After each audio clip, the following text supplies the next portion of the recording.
दर्शकहरू नमस्कार। ऋषिवाचमा यहाँहरूलाई हार्दिक स्वागत छ। म अनन्त अनुराग। नेपाली कांग्रेस आन्तरिक विवादमा अल्झिएको देखिन्छ, तर नेपाली कांग्रेसका सभापति एक भर्चुअल कार्यक्रममा बोल्दै सरकारको विरुद्धमा आन्दोलन गर्नुपर्ने अवस्था सिर्जना हुँदै गएको बताउनु भएको छ। आन्दोलनका लागि आफ्ना कार्यकर्ता पंक्तिलाई तयार भएर बस्न पनि आग्रह गर्नुभएको छ। उहाँले सरकारमाथि अप्रजातान्त्रिक काम गर्ने गरेको आरोप समेत लगाउनु भएको छ। सरकारले चाहिँ अहिले अप्रजातान्त्रिक गतिविधि बढाएको भन्दै सरकारको अप्रजातान्त्रिक गतिविधिलाई चाहिँ विरोध गर्नुपर्ने समय आइसकेको सभापति देउवाको भनाइ थियो। नेपाली कांग्रेस भित्रको आन्तरिक विवाद चर्किरहँदा, अहिलेको कोरोनाको महामारी चलिरहँदा सरकार विरुद्धको आन्दोलन वा नेपाली कांग्रेस सडकमा ओर्लिनुपर्ने अवस्था नौबत आइपुग्यो वा यो पछाडिको दृश्य के हो? नेपाली कांग्रेसले सरकारलाई के विषयवस्तुमा चाहिँ अप्रजातान्त्रिक तरिकाले चलेको देखे? हामी यिनै विषयमा केन्द्रित हुनेछौँ। हामीसँग हुनुहुन्छ नेपाली कांग्रेसका युवा नेता, पूर्व मन्त्री समेत रहिसक्नुभएका उदय शमशेर राणाजी। कार्यक्रममा उहाँलाई स्वागत गर्नु। नमस्कार, तपाईँलाई कार्यक्रममा स्वागत गर्न चाहन्छु भर्चुअली। धन्यवाद। पहिलो प्रश्न, नेपाली कांग्रेस साँच्चीकै आन्दोलित हुनुपर्ने अवस्था सिर्जना भएको हो? हजुर, अब त्यस्तै देखिन्छ। अब विशेष गरेर हामीले यो सरकारले 2/3 बहुमत ल्याइसकेपछि तपाईँहरूले सम्झिनु होला, सबैको हाई थियो। सबै जनताले अत्यन्तै अब धेरै समयपछि एउटा स्थिर सरकार आएको छ, झन्डै 2/3 को बहुमत ल्याएको छ, विदेशीहरूको पनि सहयोग पाएको छ। अब हामी नयाँ संविधान अन्तर्गत उहाँहरू निर्वाचित हुनु भएको छ भन्ने कारणले पनि हाम्रो, तपाईँले सम्झिनुहुन्छ कि हुन्न, त्यसमा धेरै चर्चा पनि भएको थियो। हामीले नेपाली कांग्रेसका सांसदहरूले पनि पहिलो नेपाल सरकारको यो ओली सरकारको नीति तथा कार्यक्रमलाई नेपाली कांग्रेसले पनि त्यसलाई मौन समर्थन गरेको थियो अथवा हामीले भोटिङबाट एब्सेन्ट गरेको थियो। एउटा मेसेज थियो त्यसमा, होइन अब देश बनाउनुपर्छ, नयाँ गणतन्त्र संहिता अगाडि बढाउनुपर्छ र नेपाली कांग्रेस विपक्षमा बसेर विरोधमा विरोध मात्र होइन, देश बनाउनको निम्ति आर्थिक विकासको निम्ति हामी साथ दिन्छौं भन्ने दृष्टिकोणले एउटा सहयोगको हात हामीले बढाएको थियो। तर अहिले तपाईको उहाँहरू लगभग 3 वर्ष भइसक्यो यो पदमा आएको, नेतृत्वमा आएको, सरकार चलाएको र उहाँहरूको गतिविधि बारे हामीले मात्र होइन, अहिले मिडियादेखि सबै बुद्धिजीवीदेखि आम जनताले पनि यो सरकारले एउटा त यो कोरोनामा यो महामारीमा उहाँहरूले जुन किसिमले अरू देशका सरकारहरूले अप्ठ्यारो परिस्थितिमा यो अत्यन्तै थाहा नभएको नयाँ रोग आइसकेपछि पनि उहाँहरूको केही न केही प्लान थियो।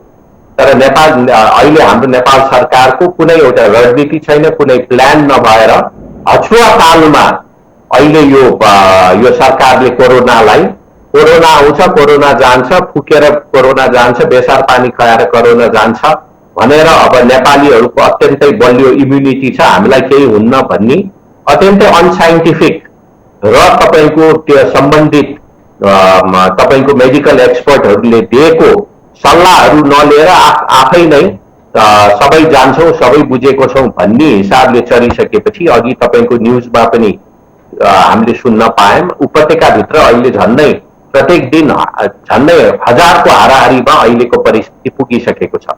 त्यति मात्र होइन, यस्तो ठूलो समस्या आउँदाखेरि अहिले यो नेकपाको सरकार आन्तरिक विवादमा फसिरहेको छ।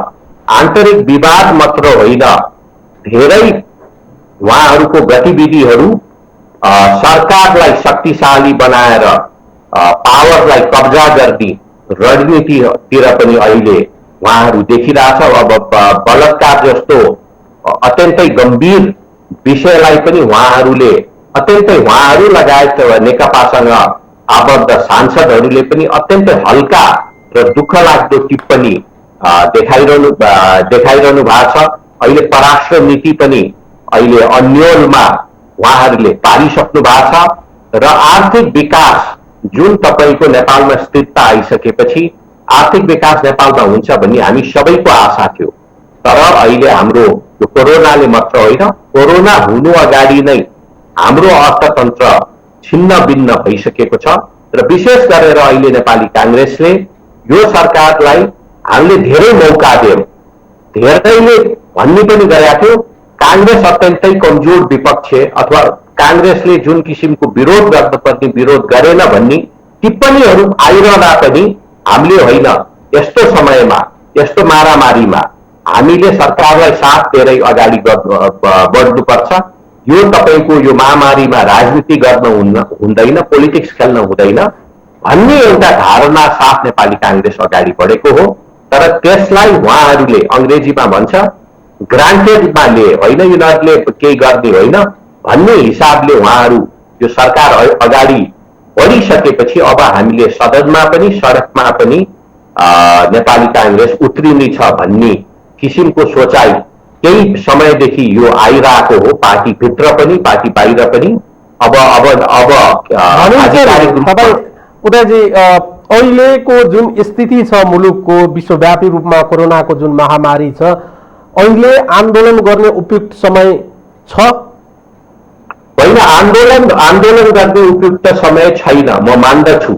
त्यसैले हाम्रो जुन सडकको आन्दोलन हुन्छ त्यो आन्दोलनमा पनि जुन पहिला जस्तो भीड़ ल्याएर जुलुस ल्याएर र्याली गरेर भाषण गर्ने होइन, हाम्रो आन्दोलनको प्रक्रिया पनि अलिकति फरक हुनेछ।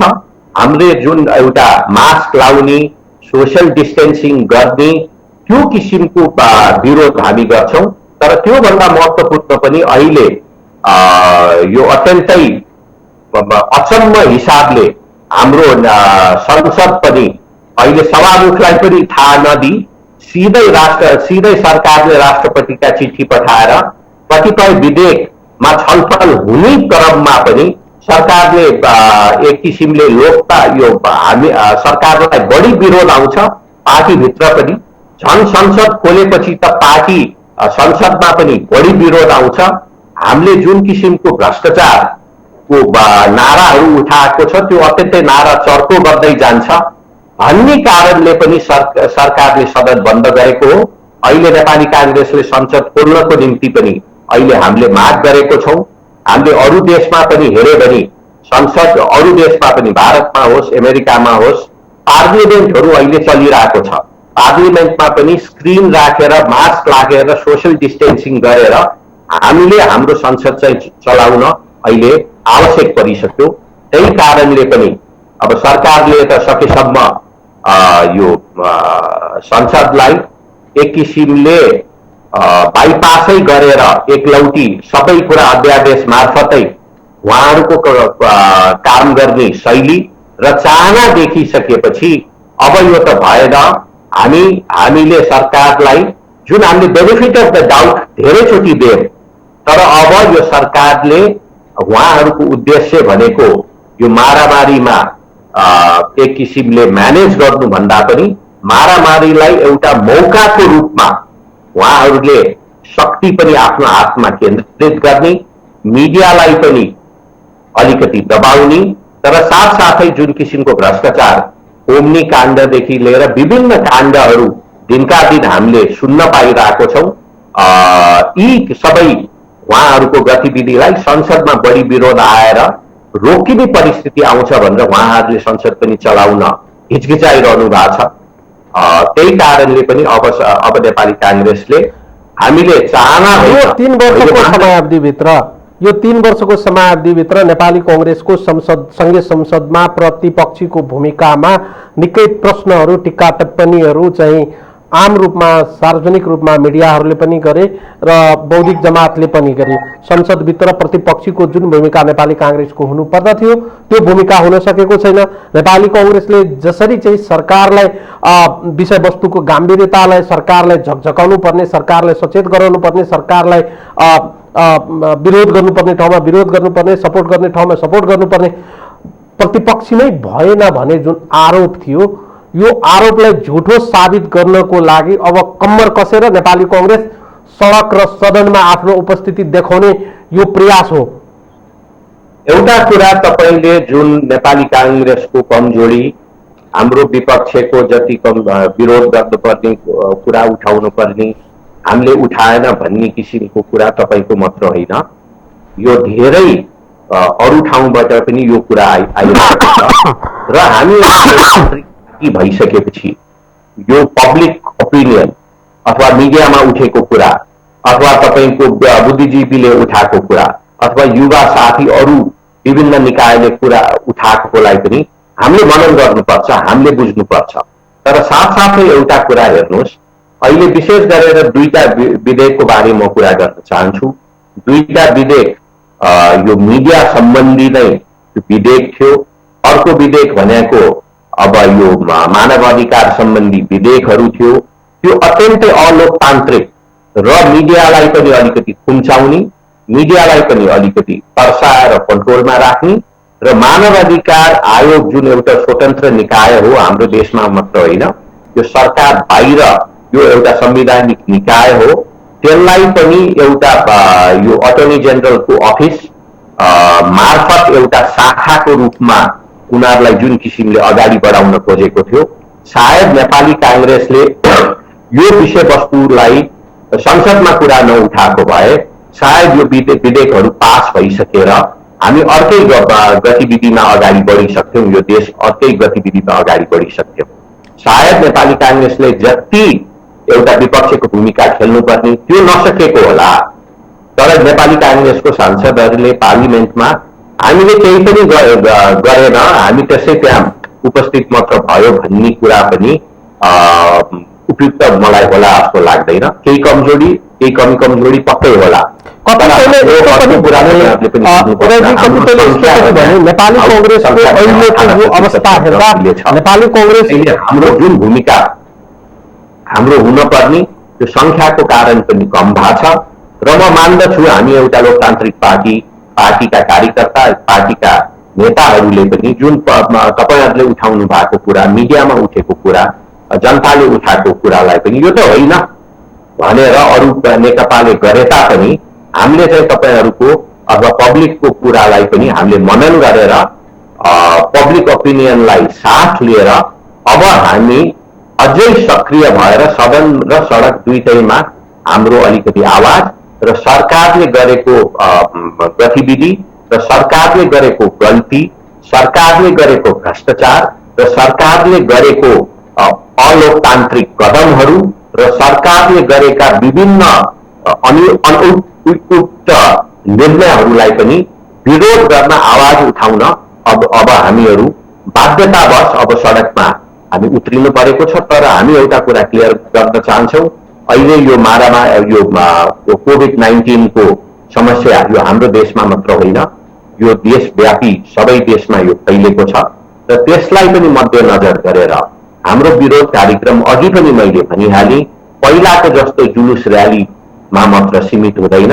अहिले हाम्रो अलिकति भिन्न स्टाइलले यो जुन एउटा social distancing, social contact, mask लाउने मध्यनजर राखेर चाहिँ हामीले हाम्रो विरोध कार्यक्रमहरू अगाडि बढाउँछौँ। अहिलेको अवस्थामा हेर्दा नेपाली कांग्रेस बुढो भएको हो कि कमजोर भएको हो कि नेपाली कांग्रेसको आन्तरिक विवादको कारणले चाहिँ नेपाली कांग्रेस आफ्नो स्वरूपमा आउन नसकेको हो? अहिलेको एक्ज्याक्ट चाहिँ अवस्था चाहिँ कांग्रेसको हो के होइन? हाम्रो एक्ज्याक्ट अवस्था त हाम्रो चुनावमा हाम्रो परिस्थिति अलिक कमजोरै भएको हो, हामीले मान्नुपर्छ। हामीले जुन हिसाबले यो दुईटा कम्युनिस्ट पार्टीहरू एमाले र माओवादी मिलेर ठ्याक्कै चुनाव अगाडि मिलिसकेपछि एक किसिमले त्यसले पनि हामीलाई असर पारेर मैले अघि भनिहालेँ, हाम्रो उपस्थिति केन्द्रमा पनि र सातैवटा प्रदेशमा पनि हामीहरू कमजोर छौँ। हाम्रो स्थानीय निकायमा चाहिँ हाम्रो परिस्थिति अलिकति बलियो छ, हाम्रो झन्डै 35% पालिकाहरूमा हाम्रो उपस्थिति छ, हाम्रो नेतृत्व छ। तर हाम्रो संसदमा, त्यो प्रदेशको संसद पनि केन्द्रको संसदमा पनि हामीहरू कमजोर छौँ। त्यो हामीले मान्नुपर्छ। जनताले हामीबाट जुन आशा गरेको थियो सायद हामीले त्यो पुरा गर्न सकेनौँ। त्यसलाई पनि मध्यनजर राखेर अब हामीले हाम्रो संगठन साथसाथै पब्लिक ओपिनियनलाई पनि मध्यनजर राखेर र विशेष गरेर अहिले नेपाली जनताले के भनिरहेछ भने अलिकति कडा रूपमा नेपाली कांग्रेस प्रस्तुत हुनु पर्यो भनेर यो कुराहरू आएको छ र त्यसलाई मध्यनजर राखेर अब हामी अगाडि बढ्छौँ। अहिले जसरी चाहिँ कुराकानीहरू फ्लोरमा आएको छ, तपाईको पार्टीले सरकार विरुद्ध आन्दोलन गर्ने, सरकार अलोकतान्त्रिक भयो, सरकार चाहिँ को मनसाय गलत भयो, सरकार चाहिँ एकदमै चाहिँ गलत ट्र्याकमा अगाडि बढ्यो भनेर आरोप लगाइरहँदा वा आन्दोलनको कुरा बाहिर आइरहँदा कतिपय विषयवस्तुहरूमा प्रतिपक्ष र सत्ताबीच चाहिँ लेनदेन हुँदा चाहिँ सहजै कुरा मिल्दो रहेछ भने आरोप पनि नेपाली कांग्रेस माथि लाग्यो। इक्जाम्पलको लागि उपकुलपति धेरै युनिभर्सिटीहरूमा नियुक्त भएको बेला चाहिँ नेपाली कांग्रेसले पनि चाहिँ प्रतिपक्षीको हैसियतमा एउटा युनिभर्सिटीको चाहिँ उपकुलपति चाहिँ बाँडफाँडमा चाहिँ पाएपछि चाहिँ कुरा चाहिँ सेटल डाउन भएको जस्तो देखिन्छ। प्रतिपक्षीको हैसियतले पनि सत्तामा साझेदारी त देखिन्छ नि उदयजी। त्योभन्दा पनि तपाईँको हामीले विशेष गरेर नेपालको संविधानमा हेऱ्यो भने जुन संवैधानिक आयोगहरू हुन्छ त्यो संवैधानिक आयोगमा त्यहाँ न्युट्रालिटी हुनको निम्ति सबै पक्षलाई मिलाएर र सरकारले एकलौटी गर्न नपाओस् भनेर संवैधानिक निकायहरूमा पनि विपक्ष दलका नेता सहित अरू साथीहरू राखेर 7 जनाको कमिटीले त्यो निर्णय गर्नु भएको छ। त्यो निर्णय गर्ने एउटा प्रावधान यो संविधानले दिएको प्रावधान हो। त्यसैले यसलाई भागभण्डा भन्न मिल्दैन र विशेष गरेर यो अदालतको जजहरू नियुक्ति गर्दा अख्तियारमा जजहरू नियुक्ति गर्दा अब तपाईको हाम्रो वित्तीय आयोग जस्तो महत्त्वपूर्ण आयोगहरू अहिले फुलफिलै भएको छैन। त्यस्ता आयोगहरूमा नियुक्ति गर्दा चाहिँ सबै किसिमका सोचाइहरू सबै किसिमका मान्छेहरू राइटदेखि लेफ्टसम्म सबैलाई त्यहाँ समेट्यो भने त्यसले चाहिँ पुरा सबै नेपाली राजनीतिक पार्टीहरूलाई मात्र होइन सबै किसिमका सोचाइहरूलाई पनि त्यहाँ रिप्रेजेन्टेसन हुन्छ भनेर त्यो संविधानमै लेखेको छ। त्यसैले भागभण्डाको कुरा भन्दा पनि कुनै पनि हाम्रो नेपालमा एउटा चलाइ छ। यो संविधानभन्दा अगाडि पनि कुनै पनि महत्त्वपूर्ण आयोगहरूमा चाहिँ सबै पार्टीको सहमतिमा विपक्ष दल तपाईको निर्वाचनमा विपक्ष दल लगायत तपाईको हाउसको स्पिकर तपाईको सुप्रिम कोर्टको चिफ जस्टिस लगायत सबैलाई राखेर यो नियुक्ति गर्ने एउटा परम्परा हो। त्यसैले अब कि हामीले यो संविधानमा लेखेको कुरालाई बिर्सेर होइन हामी कुनै पनि यस्ता मिटिङहरूमा आउँदिन भनेर भन्नु पर्यो। त्यो भने पनि मिटिङमा प्रतिपक्षको हैसियतले मिटिङमा जानु र कुनै पनि नियुक्ति प्रक्रियामा भागभण्डा नै पाउनु भनेको यो दुईटा त फरक विषयवस्तु होला नि उदयजी। यो फरक विषयवस्तु होइन। अब त्यहाँ मिटिङमा गइसकेपछि ल्याप्चे ल्याएर मात्र आउनु भएन। आफ्नो एउटा लोकतान्त्रिक धारमा विश्वास गर्ने रिटायर्ड ब्युरोक्राटहरूलाई अथवा यो समाजमा एउटा नाम कमाइसकेका व्यक्तिहरूलाई त्यहाँ हामीले सिफारिस गर्ने अथवा त्यहाँ हाम्रो माग राख्नु भने त एक किसिमले मेरो विचारमा त्यसमा पार्टीभित्र पनि कतिपय साथीहरूको त्यहाँ नेताहरूको फरक भर्जन आउँछ। तर मेरो विचारमा हामीले हाम्रो संविधानमा लेखेका कुरालाई पनि मनन गरेर त्यसको लेटरमा मात्र होइन स्पिरिटमा पनि उभिन जरुरी छ। त्यसैले यो भाग पाउने बित्तिकै हामी चुक्लायो भन्ने होइन। ल तपाईले कुलपतिको कुरा गर्नुभयो, एउटा विश्वविद्यालयमा हामीसँग नजिक भएको व्यक्ति कुलपतिमा नियुक्ति हुनु भएको होला होइन। यथापि त्यो भएको भए हामीले हाम्रो आन्दोलन त्यो सकेको 1-2 दिनमै हामीले आन्दोलन जारी गरेको छ। त्यसैले यो दुईटा विषय भनेको छुट्टा विषयवस्तु हो, यसलाई मिक्सअप नगरौँ। तर मैले भने हामीले चर्को रूपमा योभन्दा पहिला अगाडि सडक र सदनमा जति चर्को रूपमा उत्रिनु पर्थ्यो जुन हाम्रो अहिले हामी नेपाली जनतालाई हाम्रो भनाइ चाहिँ हाम्रो एउटा सोचाइ चाहिँ के छ भने होइन यो विशेष गरेर नेकपा अथवा एमाले विपक्षमा हुँदाखेरि अत्यन्तै गति छाडेर उहाँहरूले विरोध गर्ने काम गर्थ्यो। त्यसैले धेरैको भनाइ के छ भने कांग्रेसले पनि त्यही गर्नु पर्यो भन्दाखेरि हामीले यति गैर जिम्मेवारी काम गर्नु हुँदैन, अलिकति संयम हुनुपर्छ। विशेष गरेर अहिलेको स्वास्थ्यको परिस्थिति कोभिडको परिस्थितिलाई पनि मध्यनजर गरेर त्यतातिर पनि हामी ध्यान दिएर केन्द्रित हुनुपर्छ भनेर हामीले गरेको हो। तर तपाईहरुले भनेको जस्तै त्यो हाम्रो एक किसिमको सहयोगी हात जुन हामीले बढाएको छ, त्यो सहयोगी हातलाई उहाँहरूले नसमातेर त्यसलाई पन्छाएर उहाँहरू एकलौटी रूपले आफै जे मन लाग्यो त्यो पार्टीलाई पनि अहिले प्रधानमन्त्रीले सल्लाह नगरेर अत्यन्तै विवाद नेकपा भित्रै अहिले आएको छ, अहिले मिल्या जस्तो पनि छ त्यो, तर उहाँहरूको त्यो आन्तरिक कुरा हो। तर अब चाहिँ हामीले यो इनफ इज इनफ, अति भयो भनेर हाम्रो चाहनाले होइन बाध्यतावश अब हामी सडक र सदनमा अलि चर्को रूपमा उत्रिनु परेको छ। आम बौद्धिक जगतको बुझाइ के हो भने नेपाली कांग्रेस जस्तो पुरानो इतिहास भोगेको पार्टी, लोकतान्त्रिक मूल्य मान्यतामाथि विश्वास गर्ने पार्टी, लामो समयसम्म मुलुकलाई चाहिँ नेतृत्व गरेको पार्टी अहिले कम्युनिस्ट सरकारमाथि लगाएको आरोप केवल आरोपको लागि मात्रै होइन होला भन्ने चाहिँ आम बौद्धिक जमात र सञ्चार जगतले समाचारहरू लेखिरहेका छन्। यो सरकार अलोकतान्त्रिक भयो भन्ने जुन आरोप अहिले भर्खरै सभापतिज्यूले चाहिँ सरकारमाथि लगाएको छ। अलिकति हामी पछिल्लो चुनावतिर चाहिँ फर्कौँ न। पछिल्लो चुनावका चाहिँ नेपाली कांग्रेसकै नेताहरू सभापति शेरबहादुर देउवाज्यूले नै के भन्नुभएको थियो भने मुलुकमा कम्युनिस्ट सरकार आएपछि रुन पनि पाउँदैनौँ भने चाहिँ एक किसिमको चाहिँ त्यति बेला पनि उहाँले बताउनु भएको थियो। एकदमै खुलस्त रूपमा बताइदिनुहोस्, सरकार साँच्चीकै अलोकतान्त्रिक रूपमा अगाडि बढेका छन् वा केवल यो राजनीतिक बेनिफिटको लागि, आरोपका लागि आरोप मात्रै हो? यो आरोपलाई पुष्टि गर्ने जस्टिफाई हाम्रो पार्टी सभापति शेरबहादुर देउवाज्यूले मात्र होइन, अरू सबै नेताहरूले पनि कम्युनिस्ट आएपछि के हुन्छ, रुन पनि पाउँदैन भन्ने जुन कुरा उहाँले राख्नु भएको थियो, अहिले त्यो महसुस हामीले भन्दा मिडियाका साथीहरूले यसलाई महसुस गरिरहनु भएको छ। यो फिलिङ तपाईहरुलाई बढी आएको छ। यति मात्र होइन, पार्टीकै आफ्नै स्वयं तपाईको पार्टीका नेकपा भित्रकै नेताहरूले पनि यो कुरा भनिरहेछ।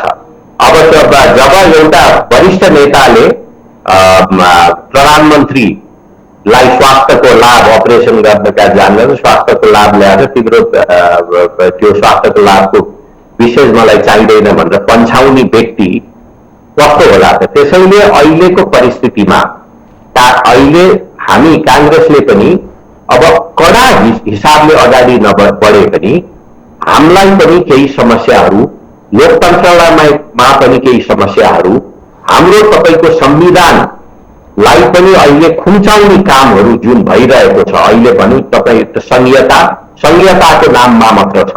अहिले तपाईको 7 प्रदेश मध्ये 6 प्रदेशमा नेकपाकै 2/3 बहुमतको प्रदेश सरकारहरू छ। 2 नम्बर प्रदेशमा मात्र परिस्थिति अर्कै फरक छ।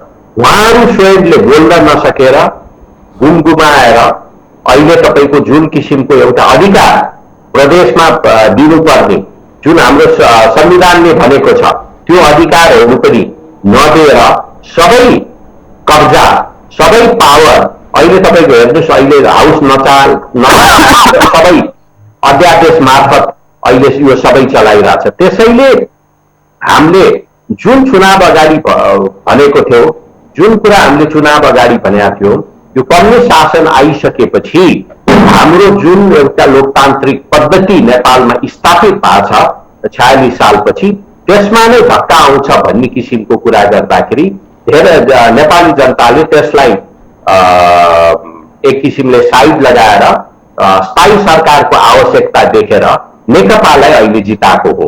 तर अहिले धेरै, हामी मात्र होइन, धेरै उहाँहरूलाई नै भोट हाल्ने भोटर्सहरूले पनि, उहाँहरू पार्टी भित्रकै कार्यकर्तालाई पनि पछौताको परिस्थितिमा उहाँहरू पनि हुनुहुन्छ।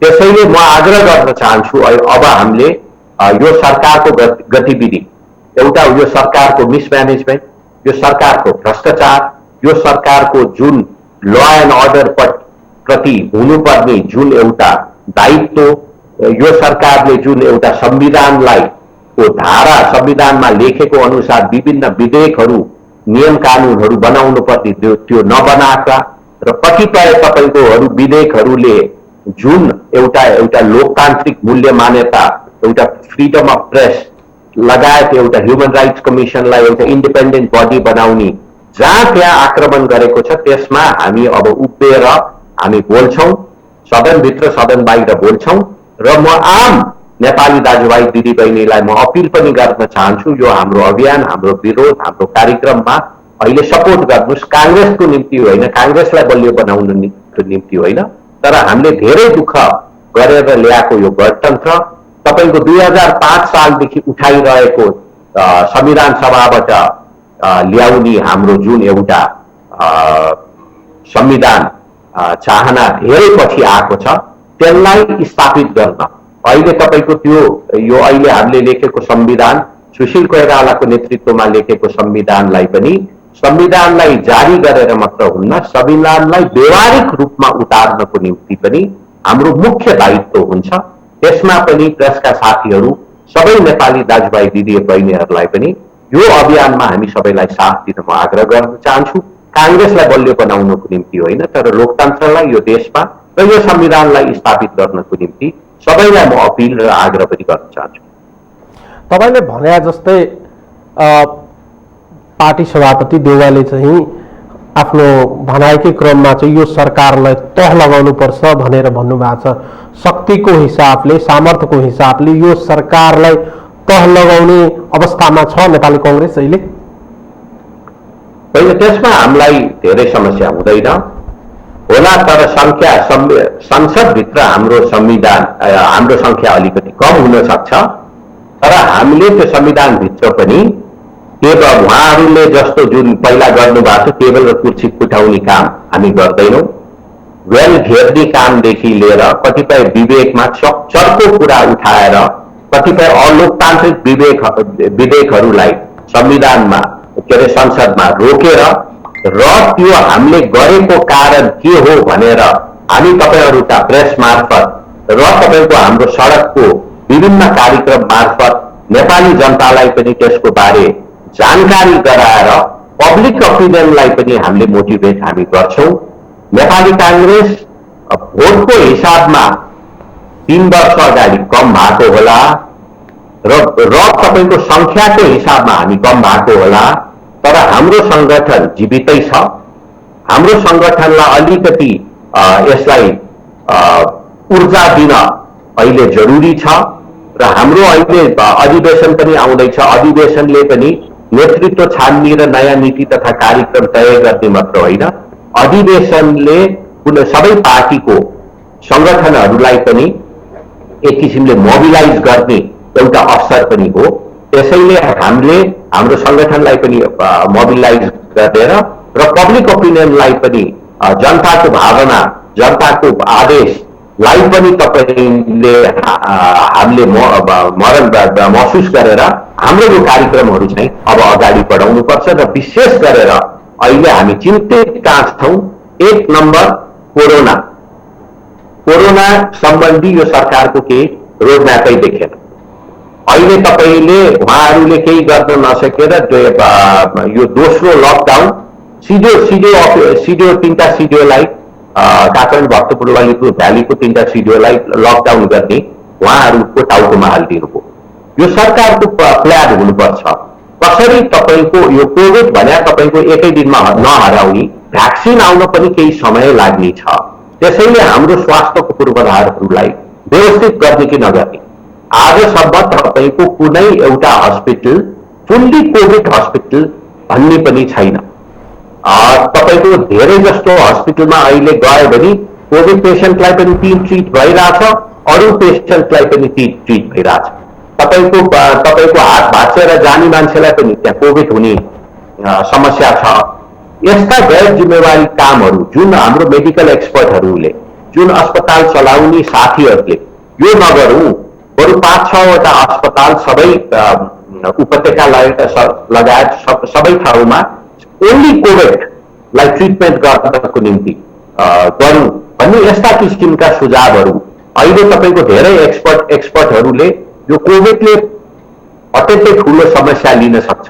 त्यसैले तपाईको हामीले यो पीसीआर टेस्टिङदेखि लिएर र विशेष गरेर नेपालमा चाहिँ ट्र्याकिङ पीसीआर लागिसकेपछि, कोहीलाई पीसीआर पोजिटिभ आइसकेपछि उसले को व्यक्ति भेटेको छ यो एक हप्तामा, त्यो व्यक्तिहरूलाई ट्र्याकिङ गर्ने एकदम 0 नम्बरमा छ। त्यसैले स्वाभाविक रूपमा यो त बढ्दै जान्छ। त्यसैले अहिले यो सरकारको यो कोभिड सम्बन्धी रोडम्यापलाई पनि अहिले हाम्रो डाक्टर गोविन्द केसीले पनि अहिले अनसन गरिरहनु भएको छ। उहाँले अनसन समय समयमा गर्नुहुन्छ एउटा अवेरनेस ल्याउनको निम्ति। तर अहिले सरकार पनि अहिले सिरियस पनि नदेखेको कारण अलिकति हामीलाई पनि डर लागेको छ। अर्को कुरा तपाईँको यो जुन किसिमको भ्रष्टाचार भएको छ यो पनि तपाईँको अहिलेको समयमा विशेष गरेर यो कोभिडको समयमा जब यो सम्बन्धी मेडिकल इक्विपमेन्ट किन्नेमै सरकार आफैले अरबौं भ्रष्टाचार गरिसकेपछि नेपाली कांग्रेसले पनि अब हामीले विरोध नगरी हुँदैन भनेर हामी अब सडकमा उत्रिने परिस्थिति पनि बनाएको छ। हामी बाध्य पनि भएको छौँ। तपाईले अघि चाहिँ संगठनलाई चाहिँ सुदृढ गर्ने, कांग्रेसलाई ऊर्जा थप्ने, कांग्रेसका महाधिवेशनको कुरा उठाउनुभयो। तर नेपाली कांग्रेस यति बेला चाहिँ आन्तरिक विवादमा यसरी फसेको छ कि यो विवाद तत्काल समाधान होला जस्तो चाहिँ छाटकाट नै देखिँदैन।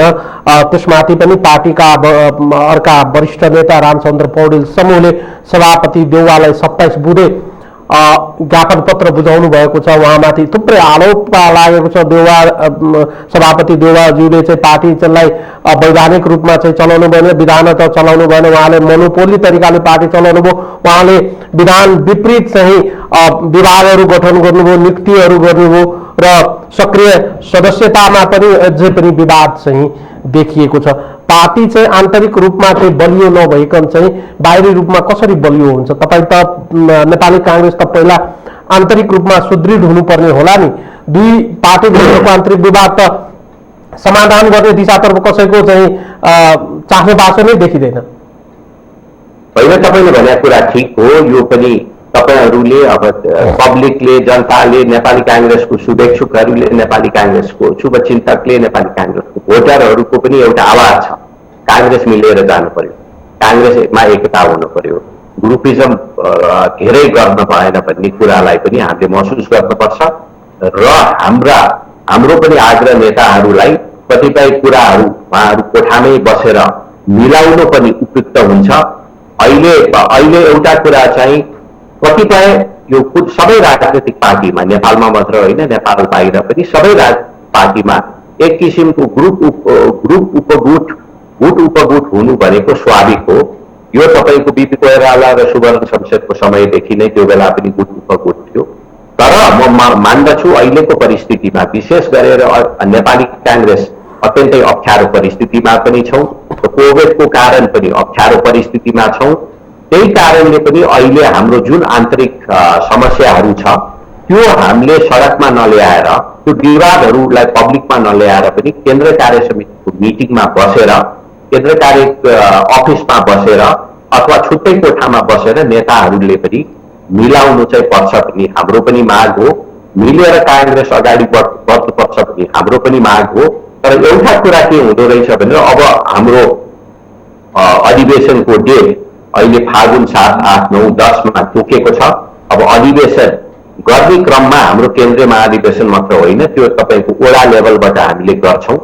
अधिवेशनको प्रक्रिया सकाउन 4 देखि 6 महिना लाग्छ र अधिवेशनको एउटा माहौल सृजना भइसकेपछि त्यहाँ विभिन्न नेताहरूको, यो केन्द्रमा मात्र होइन, प्रदेशमा मात्र होइन, तल्लो लेभलसम्म पनि आफ्नो चाहनाहरू व्यक्त गरेर एक किसिमको फ्रेन्डली कम्पिटिसन चाहिँ स्वाभाविक रूपमा अधिवेशन अगाडि, र विशेष गरेर हाम्रो जस्तो पार्टीमा हाम्रो पार्टीको विधानले के भन्छ भने झन्डै 80% नेतृत्व वर्ग केन्द्रदेखि तल वडासम्म 7 तहमा निर्वाचित हुन्छ। लगभग 70 देखि 80% निर्वाचित हुन्छ। त्यो निर्वाचित हुने क्रममा पछाड भनेर अलिकति आफूमा कन्टेस्ट, आफूमा कम्पिटिसन गर्नु भने यो स्वाभाविक हो। तर यसलाई चाहिँ कम्पिटिसनको रूपमा, यसलाई चाहिँ फ्रेन्डली कम्पिटिसन गर्नुपर्छ भन्ने हाम्रो चाहना हो। कतिपय कुराहरू म आग्रह गर्न चाहन्छु नेताहरूलाई, त्यहाँ को गल्ती कसो गल्ती, त्यहाँ सबै कोही पनि चोखो हुँदैन। म पनि केही न केही मेरो पनि केही कमजोरी होला, हामीले पनि तपाईँ सबै नेताहरू पनि अगाडि बसेर उहाँहरूले पनि कतिपय माग, अब रामचन्द्र दाईले पनि केही मागहरू उठाउनु भएको होला, सभापतिसँग बसेर सभापतिको पनि पार्टी चलाउन मलाई जति सपोर्ट चाहिन्थ्यो त्यो मैले पाइनँ भन्ने भएको पनि केही गुनासोहरू छ। त्यसैले त्यसलाई मध्यनजर राखेर नेताहरू, दुईटा नेता मात्र होइन, अरू शीर्ष नेताहरू पनि बसेर केन्द्र कार्य समितिको साथीहरू फर्मल इनफर्मल मिटिङमा बसेर यसलाई चाहिँ निष्पक्ष रूपमा अब हामीहरू एकबद्ध भएर अधिवेशन गर्नुपर्छ। अधिवेशनमा को नेतृत्वमा आउँछ त्यो त कार्यकर्ताले निर्णय गर्ने हो। हाम्रो 5000 चान्छु हामी महाधिवेशन सदस्यहरूले भोट हालेर केन्द्रीय नेतृत्व चयन गर्छौं। क्षेत्रदेखि क्षेत्र प्रतिनिधिहरू हाम्रो क्रियाशील सदस्यहरूले वडा र गाउँ लेभलमा गर्छौं। तर एउटा कुरा चाहिँ के हुँदो रहेछ भने राजनीतिमा विशेष गरेर अब चुनाव आयो, अधिवेशन आइसकेपछि चाहिँ अलिकति कसाकसी चाहिँ स्वाभाविक रूपमा बढ्नु भनेको यो नर्मल कुरा हो जस्तो लाग्छ। तर म मान्दछु जुन किसिमको अहिले पब्लिकमा बाहिर आन्तरिक विवाद देखेको छ त्यो चाहिँ सबै शीर्ष नेताहरू बसेर त्यसलाई चाहिँ अलिकति कुल डाउन गर्नुपर्ने चाहिँ आवश्यक छ। म नेतृत्व कसले गर्ला भन्ने सवाल म अहिले सोध्दिनँ, किनभने त्यो सवाल सोध्न धेरै समय अझै बाँकी छ। तर मेरो फेरि पनि सवाल के हो भने रामचन्द्र पौडेल समूहले जुन 27 बुँदे ज्ञापन पत्र सभापतिज्यूलाई बुझाउनु भएको छ, उहाँले जुन जुन चाहिँ आरोपहरू लगाउनु भएको छ, जुन जुन चाहिँ उहाँले मागहरू गर्नुभएको छ, फाल्गुनमा तोकिएको महाधिवेशनमा जानुभन्दा अगाडि उहाँको माग पूरा हुने सम्भावना छ अथवा अब केही समयपछि चाहिँ केन्द्रीय समितिको बैठक बस्दैछ, त्यो केन्द्रीय समितिको बैठकले नेपाली कांग्रेसको फाल्गुन मसान्तभित्र हुने भनिएको महाधिवेशन हुन्छ वा हुँदैन, केही समय थप हुन्छ भने जुन प्रकारको एउटा चाहिँ अड्कलबाजी र आकलन गरिँदैछ, यो विषयलाई चाहिँ कसरी चाहिँ सेटल डाउन गर्ने होला? किनभने रामचन्द्र पौडेललाई इग्नोर गरेर सम्भवतः नेपाली कांग्रेस भित्रको चाहिँ स्थिति बलियो हुने सम्भावना त देखिँदैन। कोहीले कोहीलाई इग्नोर गर्दा हुँदैन हैन। जो अधिवेशनमा चुनाव जितेर आएको छ उसलाई पनि काम गर्ने एउटा बाटो भन्नुपर्छ। तर साथसाथै चुनाव हारेको अथवा अधिवेशनमा दोस्रो अथवा तेस्रो स्थानमा अथवा चौथो स्थानमा आएका मान्छे नेताहरू पनि चुनाव हारेको होइन, कम भोट मात्र पाएको भनेर हामीले त्यसलाई हेर्नुपर्छ। त्यसैले कतिपय मागहरू अहिले आएको छ, त्यो मागहरू कसरी संशोधन गर्ने त्यो छलफल अब केन्द्र कार्य समितिमा बस्ला नेताहरू। केन्द्र कार्य समिति बस्नु अगाडि शीर्ष नेताहरू बसेर त्यसलाई कसरी सल्भ गर्ने भन्ने कुरोहरू पनि आउला। तर मलाई विश्वास लागेको छ अधिवेशनमा जाँदाखेरि यता कतिपय सबै कुराहरू सेटल नभए पनि महत्त्वपूर्ण कुराहरू चाहिँ सेटल भएर हामी अत्यन्तै राम्रो हिसाबले अधिवेशन नेपाली कांग्रेसको हुन्छ भन्ने मलाई चाहिँ विश्वास छ। नेताहरूले यो कुराहरू सेटल गर्छ भन्ने मलाई विश्वास लागेको छ। र अधिवेशन तपाईले यो फागुनमा तोकेको अधिवेशन अहिले सर्छ कि सर्दैन भन्ने मार्केटमा धेरै चर्चा छ, त्यो स्वाभाविक पनि हो। त्यो सर्ने सम्भावना पनि अहिले बढेको छ। यो कोहीले चाहेर सार्ने अथवा नचाहेर नसार्ने भन्ने कुरो होइन। यो कोभिडको महामारीको परिस्थितिमा भर पर्छ। अब तपाईको कोभिडको पहिलो लकडाउन लगभग भएको बेलामा हामीले आजको दिनमा संक्रमण यति बढ्छ भन्ने हामीले कल्पना गरेको थिएन। सायद कोभिड अब सामसुम दशैं ताकासम्म लगभग सामसुम हुन्छ, दशैं चाहिँ हामी राम्रै मनाउँछौँ भन्ने मेरो मात्रै मनमा थियो है।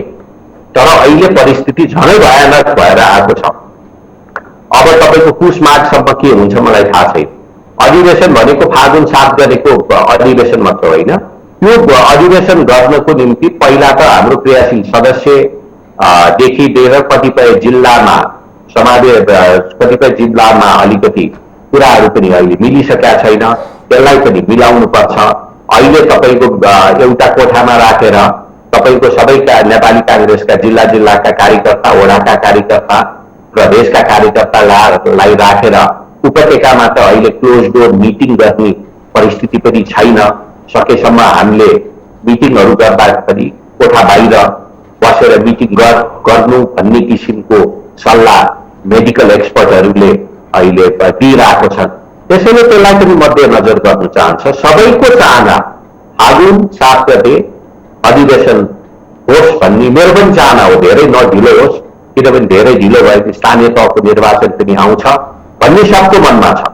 कोही पनि नेता, कोही पनि कार्यकर्ता, 1-2 होला कोही अधिवेशन नहोस् भन्ने, तर 99.9% नेपाली कांग्रेसका नेता कार्यकर्ताले तोकेकै समयमा अधिवेशन होस् भन्ने हामी सबैको चाहना हो।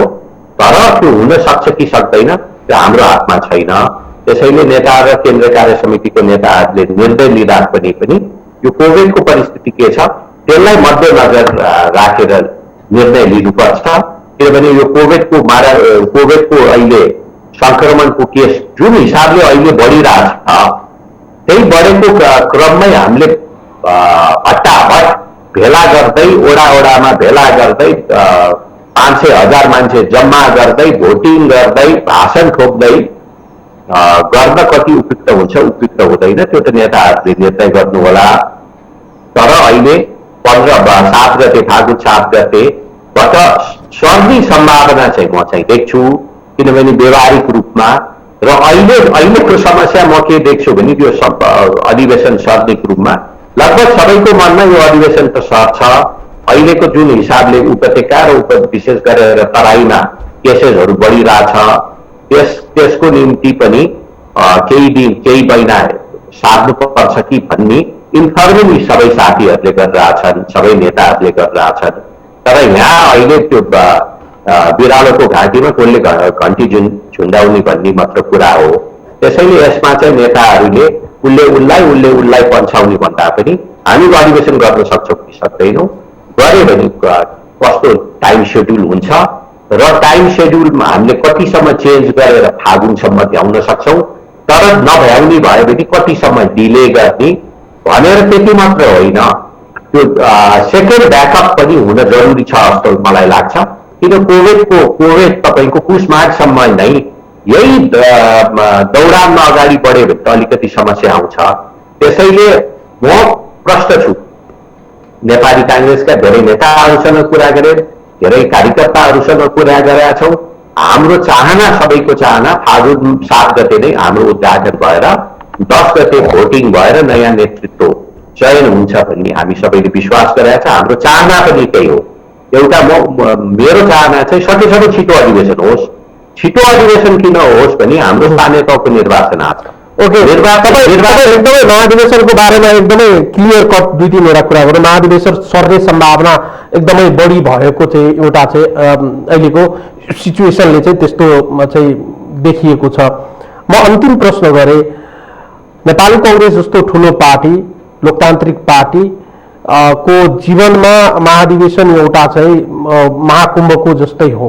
पार्टीलाई वैचारिक रूपमा, सैद्धान्तिक रूपमा र सांगठनिक रूपमा बलियो, सुदृढ र अझै चाहिँ चलायमान कसरी बनाउने एउटा चाहिँ सबैभन्दा महत्त्वपूर्ण समय पनि हो।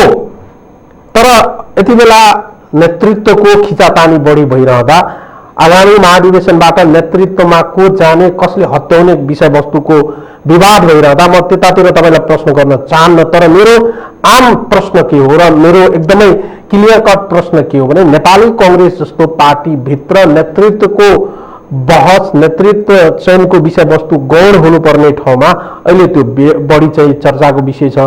तर एजेन्डाको विषयमा, कार्यक्रमको विषयमा, अबको नेपाली कांग्रेस कस्तो हुने विषयमा, आम जनतामा नेपाली कांग्रेसको गुमेको जुन साख छ त्यसलाई पुनः फेरि फर्काउने सवालमा, आम जनताको विश्वास जित्ने सवालमा, आगामी निर्वाचनबाट नेपाली कांग्रेसको चाहिँ कस्तो स्वरूपमा देख्नुपर्ने हो, ल्याउनु पर्ने हो त्यसको सवालमा बहसहरू एकदमै न्यून भएको देखिन्छ। फ्लोरबाट खाली विवादका विषयवस्तुहरू मात्रै बाहिर आएको देखिन्छ।